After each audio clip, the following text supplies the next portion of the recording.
எக்ஸல்ல குயிக்கா ஒரு water mark எப்படி அப்ளை பண்ணலாம்? ரொம்ப சிம்பிள். ஜஸ்ட் நீங்க வியூ டேபுக்கு போனீங்கன்னா, அங்க நார்மல் வியூல இருந்து பேஜோட லேஅவுட் வியூக்கு சேஞ்ச் பண்ணுங்க. ஸோ ஹெட்டர் அண்ட் ஃபூட்டர் பார்த்தீங்கன்னா விசிபிளா இருக்கும். ஒரு வேளை இப்படி ஒயிட் ஸ்பேஸ் ஹைட் ஆயிருக்கு அப்படின்னா, ஜஸ்ட் நீங்க இந்த ஐக்கன் வருது இல்லையா? ஜஸ்ட் நீங்க அத ஒயிட் ஸ்பேஸ ஷோன்னு நீங்க கிளிக் பண்ணி எடுத்துக்கலாம். ஸோ ஹெட்டர்ல நார்மலா நீங்க செலக்ட் பண்ணிக்கங்க. செலக்ட் பண்ணிட்டு மேல பாருங்க ஹெட்டர் அண்ட் ஃபூட்டர் டேப் பார்த்தீங்கன்னா ஆக்டிவேட் ஆயிரும்.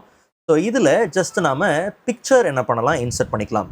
நான் சேனலோட லோகோவை ஆஸ் அ வாட்டர் மார்க்காக எடுத்துக்கிறேன். ஸோ ஜஸ்ட் இன்சர்ட் பண்ணதுக்கப்புறம் ஷீட்டில் இருக்கக்கூடிய செல்லை நீங்கள் ஏதாவது கிளிக் பண்ணுங்கள். ஸோ அப்போ உங்களுக்கு அந்த ரிசல்ட் பார்த்தீங்கன்னா தெரியும்.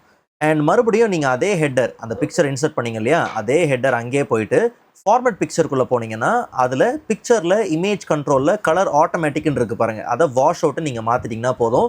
ஸோ அப்போ அழகாக நமக்கு ஃபேடாக ஒரு வாட்டர் மார்க் பக்காவாக பார்த்தீங்கன்னா நமக்கு வந்தாச்சு.